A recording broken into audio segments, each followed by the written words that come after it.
Hello, I'm Brigantia Blackbird of the Blackbird Grimoire. Welcome to the daily forecast for Saturday, July 20th, 2024.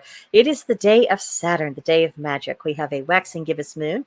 We are in Cancer season, the Celtic tree month of Holly, woodpecker season, Saturn retrograde, Neptune retrograde, and Pluto retrograde.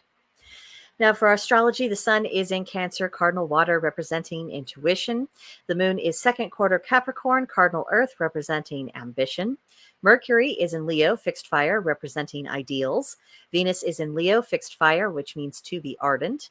Mars is in Taurus, fixed earth, representing purpose. And then at 3:43 p.m. Central Time, it enters Gemini, which is mutable air, and it is pugnacious. Isn't that a lovely word? No one uses the word pugnacious anymore.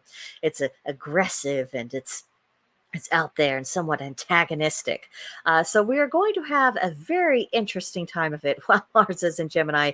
Quite a mood shift because, as driven and as, goal focused that Taurus Mars can be, when we have Gemini, we are entering into a new realm of attitude, as well as perhaps a bit of flightiness of purpose. So brace yourselves, gang. That's all I got. Jupiter is in Gemini, mutable air, representing questing. Saturn is retrograding in Pisces, mutable water, meaning to redefine dreams. Uranus is in Taurus, fixed earth, representing renovation. Neptune is in retrograde Pisces, mutable water, meaning to spiritually awaken. And Pluto is in retrograde Aquarius, fixed air, meaning the need to examine intentions. Now, for the mantras, very briefly, for the Saturn retrograde, reevaluate goals, reconsider commitments, reclaim authority. And for Neptune retrograde, reimagine dreams, reclaim sense of mystery, reclaim faith and magic. And for Pluto retrograde, reclaim ability to regenerate, reconsider what deserves your energy, and release attachments that do not serve. Then for the moon phase, for the waxing gibbous, cultivate intentions. And for the Capricorn moon, do strategize, organize, and plan. Don't get in situations requiring emotional delicacy, if at all humanly possible. Avoid conflict with enforcement agencies and do not be ruthless just now. Now, the day of Saturn. We know that Saturn rules Capricorn, so this Saturday has a bit of a double whammy of that Saturnalian energy, especially with the moon placed in Capricorn. And then we have the retrograde of Saturn that's calling us to review our past ambitions and whether or not we should continue pursuing them. So whatever you conclude to be appropriate for your life, do you plan carefully for how you're going to proceed forward, because we still do have some time in which to kind of thresh out some details and hopefully set ourselves up for success. Now, for today's tarot reading, we have the Wheel of Fortune, which represents destiny, fortune, success, luck, and felicity. And I really like this version of the Wheel of Fortune because it looks almost like a compass. It isn't just a spinning wheel that's going to stop randomly. It's a compass. It's like the energy is being directed by an unseen force into a particular direction that is going to affect the way in which you navigate. So I would suggest doing some additional divination today to see how this in particular is impacting you, but also just kind of take note of what is going on around you, and understanding that you might be seeing some things that seem a bit out of the ordinary, or that all of a sudden decisions are being made and certain situations are going in a very specific direction. That is probably an indication of what is to come. So do take these signs seriously. Now, for today's Celtic triad, it reads: three to whom it is right to give food: the stranger, the solitary, and the orphan. So just as it is right and honorable to repel disrespectful invaders. It all has to do with whether or not someone has any business being in the place that they are, and whether or not they are honoring the customs of your own society. So that's something important to bear in mind when considering the context of this verse. And then the solitary, someone who's on their own, someone who is without family, perhaps a widow, perhaps someone who's just their family died out and they really are the only one left, or someone just for perhaps, they're living in one place. Everyone else who they've mostly known for most of their life lives somewhere else. It is kind to look after them, especially if they have fallen upon hard financial times, because they are away from their safety nets. So if we find people in our spiritual community who are in this situation and they are struggling, they're doing their best, lending them aid in a respectful and tactful way, that is an honorable activity. And then the orphan.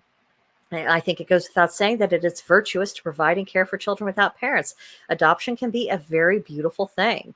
And I realize how difficult the process is and how expensive the process is. But being available as a respectable adult to take care of these children, to foster them, to help raise them, to let them know that someone actually is still invested in their future, it's not going to be a cure all for all of the wounds that they have suffered, but at least it is something. And it can help them not fall into despair and not think that they're completely on their own and that no one cares for them and that they don't matter. I can't imagine a worse thing for a child to have inside of their heads, and so many of them do.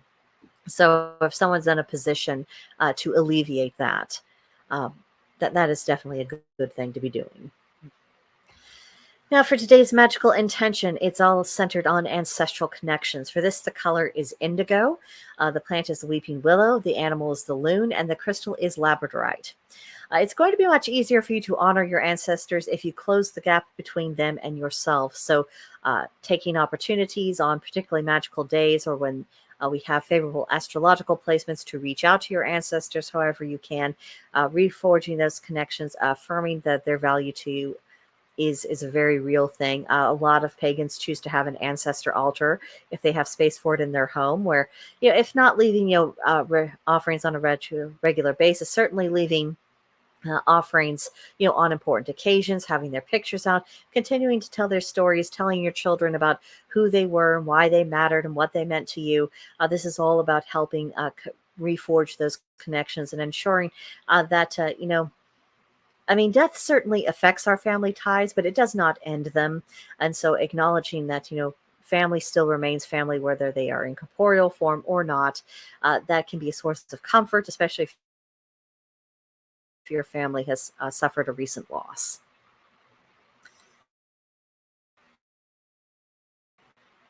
Next up, we have our practices for the day. It's Saturday, so honoring a magical chakra. Also in contemplation, what has been a surprising aspect of your Saturn sign.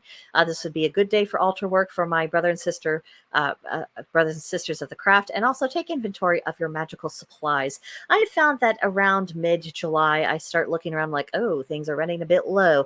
Should probably stock up before we get to the fall because, of course, the autumn, that's always a super busy magical time for us. So a little bit of preparation now will save us from panicking later. Last of all for today, the journal prompt. What do you think you would see if you peered into the well in this picture? I chose this one because it looks like it's just super deep and it just goes on forever and it could just suck you in and you could start scrying from it. So that's just a fun thing for you to contemplate. Not all journal prompts have to be particularly serious. Sometimes we do just need fun. Just what do you think you would see? How do you look at this pool and how do you interpret it? How does it make you feel? And just kind of let yourself go from there. But that is what I have for you guys today. Be sure to come back tomorrow for the next edition of the Daily Forecast and leave your thoughts on this one for me in the comments below. And of course, I will respond to each and every comment that I am able to see. But that will do it for right now, and I will see you guys next time. Bye.